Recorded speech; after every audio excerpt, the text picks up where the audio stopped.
Had a great weekend. Sorry I didn't show you much of it, but they tend to frown on a lot of video recording, even though everybody does it. I figured I wouldn't risk it. But yeah, just gonna fly to Vegas tonight, overnight with some friends who live in Vegas. Devon just started out on his trip down today, so he's a little late in leaving. I'm a little surprised, but yeah, it is what it is. He did need chains to go over Mount Hood, so it sounds like he's coming down to Vegas the way that we had planned to come, or the way that we came down last time. It is a shorter route, time-wise, but it may actually take him longer because he has more mountains to go over. But I don't know, we'll see. He may surprise me. So we will be looking for him sometime tomorrow, late morning, I think, maybe early afternoon. He's going to be absolutely exhausted, but, you know, it is what it is. So, anyway, we will see you in Las Vegas. I'll probably just do a quick note after I get there, and just going to show you the room and that kind of thing. So, I am here in Las Vegas in the guest room of my friend's house, and it's a little after 10. Caught an Uber from the airport to here. Had an interesting time routing around some road construction, but let me catch you up on a couple things that happened. So I turned in my car in Phoenix, and he gave me my receipt, no big deal. And I'm walking away from the counter, and I just feel like I should check and make sure everything's squared away on the receipt. And I notice that instead of $260, it was $1,100. Yeah, for a 4-day rental, that's not okay. So we went back, we worked it out. There was some issue about me bringing the car back early, even though I told the guy when I rented the car that I was going to bring it back Sunday at 5. So we got that figured out. But yeah, other than that, oh yeah, and the ride on the shuttle bus from the rental car center back to the airport, that was interesting. I posted on Facebook that I was pulling more G's on this rental car shuttle bus ride than I'd ever pulled in a plane. So anyway, we had some fun. So for now, I'm just gonna take care of some stuff on the laptop and kind of create what we call a punch list for, you know, everything that needs to happen this next week, and that way we can just, you know, check stuff off as we get it done. So tomorrow is when I meet with the pastor to talk about the lightings, so hopefully that will go okay. Time will tell. But apparently my friends are going to give me a ride to the church instead of me grabbing another Uber, which is going to save me probably, you know, 15-20 bucks, so that's nice of them. But for now, I'm just going to make that list and kind of relax a little bit. Catch you tomorrow. It occurred to me that you guys probably might want to see my room. So it's a very nice bed. Got some bookcases there. Oh, how about I turn on the light? Yeah, I would put some light on the subject here. Here's the bed, a very nice oversized chair. It's my carry-on. Well, I check that, even though it's a carry-on. So I put like all my knives and, you know, stuff that I carry on me every day. That's what I carry on, my laptop bag. It's a nice little sling bag. There's that bookcase. So it's a nice room. Okay, now we'll see you tomorrow. Good morning. It is Monday morning. That's 7:20, and I am going to go down, grab some breakfast. Then we will head over to the church, and we will see what happens. We'll see you over there. I've arrived back at the church, and as you can see, the lights are still working. We have developed an issue with the lights though. They occasionally flash. It's very strange, so I'm going to start researching that. I got the power strip mounted in the stage rack, so that's the sequence power strip. So it turns things on in sequence, and it's controlled from the booth back here. The electricians are back. They're finishing hooking up my stage pockets, my floor pockets, and then they're going to hook up the 4 circuits to the stage rack. So we're waiting for Devon to get here. Haven't met with the pastor yet. He hasn't shown up, but we'll see what happens. So it is closing in on 7, and I want to show you what we got done today. I don't know why I came up and over the baptistry, but this is my new and improved soldering station. Because yes, that's right, I started soldering in the rack. So I don't think we ever showed you what the back of the rack looks like. So we'll do that now. And if you guys bear with me here, throw a little light in here. So first off, I got this sequence power strip mounted, and then the electricians got it wired in. So inside this flex are 1, 2, 3, 4 different 20 amp circuits. So up there we've got a rack fan that is going to suck out the hot air. Not that this is going to generate that much. So that's all of our wireless. There's an empty spot there because I need to find their receiver for their wireless podium mic. So we're still working on that. And then that is, this right here is the PreSonus RML32 AI. So this is what connects via, oh man, that's too bright. Let's tone that down a little bit.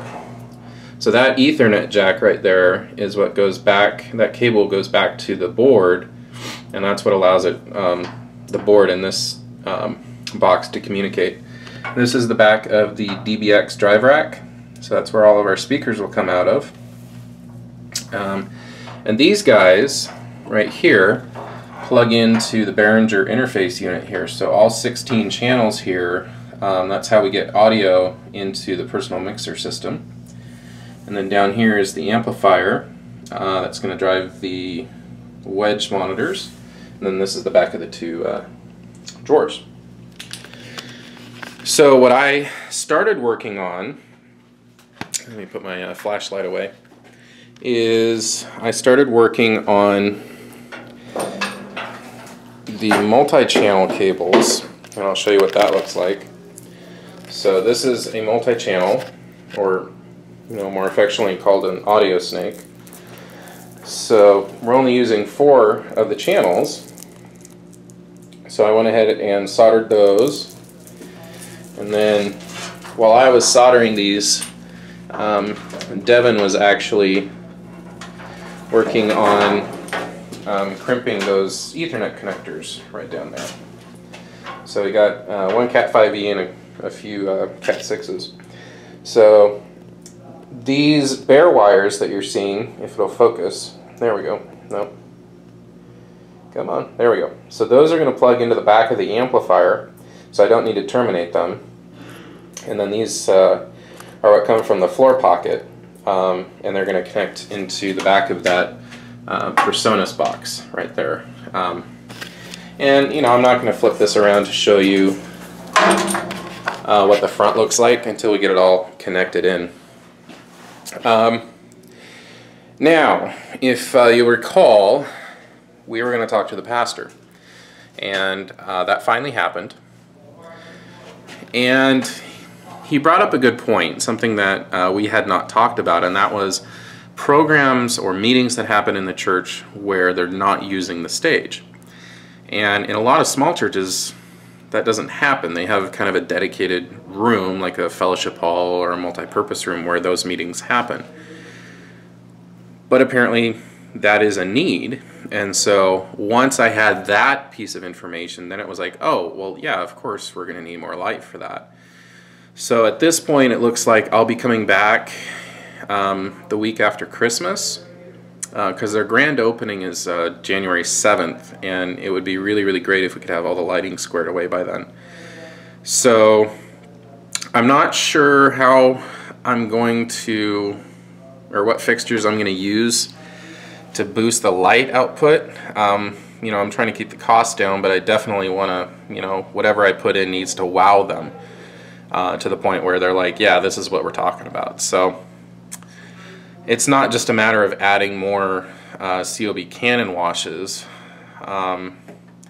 Toying with the idea of getting some color source spots and just a really wide lens, like a 70-degree lens, and just tossing you know, 4 of those up there, see if they're happy with that. I like that idea because I can shape the beam, so I can keep it off the ceiling and just put it exactly where I want it. Problem is, it's kind of an expensive fixture. So I don't know. We'll see where we come out. But we got a lot to do. Tomorrow they want to do a 4-hour training for the leaders of the 4 different entities that use this space on Wednesday evening, which means that we have to have everything working by Wednesday evening. So tomorrow's probably going to be a pretty long day. But for now, what we're going to do is we're going to go check into our accommodations. We got another Airbnb, a little closer this time. So we'll go do that, and then we got to run down to Fry's, and then we're probably going to hit Steak and Shake for dinner. Go home, make sure we get a good night's sleep, and we'll be back at 9 tomorrow morning.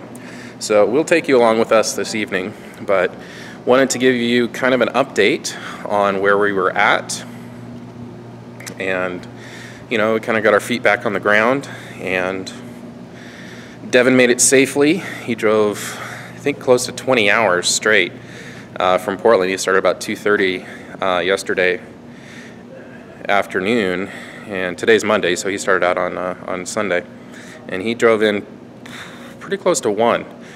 So that might actually be pushing more like 22 hours. So he had a lot of snow and ice to drive through. Guy's a trooper. He loves driving in that stuff.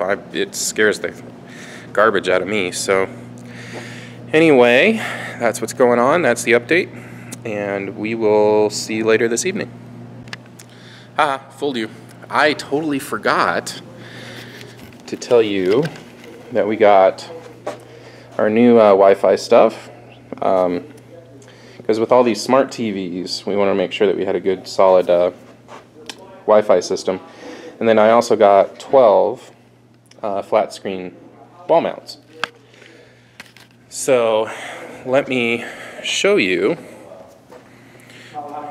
what we have going on in the workroom as well. So this is where all of the Cat 5Es for the security cameras are coming through. And we're actually going to run them down the inside of the wall, and we're going to come out right behind the DVR here. And then we're also going to have an HDMI coming from that computer going up the wall through to the TV on the other side for the announcements. And then we're going to have an HDMI from the DVR going up to the TV that's going to be right here. And then we also have coax, so they can tune in on this TV to the security camera system, or they can tune in to what we're sending out from the sanctuary. So, do you guys want to see the cameras? Devon's doing his own wrap-up, but I'll show you the cameras. There is, I believe, where another one. Check this out. I don't know. They're right there. And they're POE, which is great. And he's doing his little video, isn't that cool? He's doing his on a phone. I'm doing mine on a Canon. I'm doing mine on a phone and a gimbal. And a gimbal. Check this thing out. So it's a 3-axis stabilized gimbal for your phone. We can see both of us now. Sweet! So, say hi, Devon. Hi. It's cool. It's like fishing. So that's what we're up to, and we will see you later this evening. So we just got to our Airbnb. It is amazing. Check this out. That's my room. Yeah, okay, it's got a purple wall. It's okay. Devon's going to choose one of these two rooms, which connect through a shared closet. Hardwood. Nice stairs.